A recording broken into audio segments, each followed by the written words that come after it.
ഇന്ന് ദേശീയ ചലച്ചിത്ര ദിനം. മൾട്ടിപ്ലക്സ് അസോസിയേഷൻ ഓഫ് ഇന്ത്യ ആണ് ഇന്ന് ദേശീയ ചലച്ചിത്ര ദിനമായി ആചരിക്കുന്നത്. ഇന്ന് സിനിമാ പ്രേമികൾക്കായി 99 രൂപയ്ക്ക് തിയേറ്ററുകൾ സിനിമകൾ കാണാനുള്ള ഓഫറുകളും ഒരുക്കിയിട്ടുണ്ട്.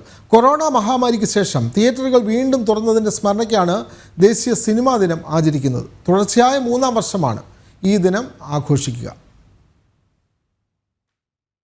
സിനിമയുടെ പ്രാധാന്യം പൊതുജനങ്ങളിലേക്ക് എത്തിക്കാനും പുതിയ തലമുറയ്ക്ക് സിനിമയുടെ ചരിത്രവും സവിശേഷതകളും പങ്കുവയ്ക്കാനുമുള്ള ദിനമാണിന്ന്. പ്രധാന ചിത്രമേളകൾ, തിയേറ്ററുകളിലെ പ്രത്യേക പ്രദർശനങ്ങൾ, സിനിമാ പ്രവർത്തകരുടെ പുരസ്കാരങ്ങൾ, ചർച്ചകൾ എന്നിവയ്ക്ക് ഇന്നത്തെ ദിനം സാക്ഷ്യം വഹിക്കും. ബോളിവുഡ്, കോളിവുഡ്, മോളിവുഡ് തുടങ്ങി ഇന്ത്യൻ ചലച്ചിത്ര മേഖലകളിലെ മികച്ച സംഭാവനകളെ അഭിവാദ്യം ചെയ്യുന്നതിനുള്ള ഒരു സുവർണ അവസരമാണ് ദേശീയ ചലച്ചിത്ര ദിനം. സിനിമാ പ്രേമികൾക്ക് ആവേശം നൽകി തിയേറ്ററുകളിൽ 99 രൂപയ്ക്ക് തിരഞ്ഞെടുത്ത തിയേറ്ററുകളിൽ സിനിമ കാണാനുള്ള സുവർണാവസരവും ആരാധകർക്കായി ഒരുക്കിയിട്ടുണ്ട്. പ്രേക്ഷകർക്ക് പുതിയ ചിത്രങ്ങളും മൾട്ടിപ്ലക്സ് തിയേറ്ററുകളിലെ മികച്ച സൗകര്യങ്ങളും അനുഭവിക്കാനുള്ള ഒരു സുവർണ അവസരമാണ് ഇത്. ന്യൂസ് ഡെസ്ക്, ജനം.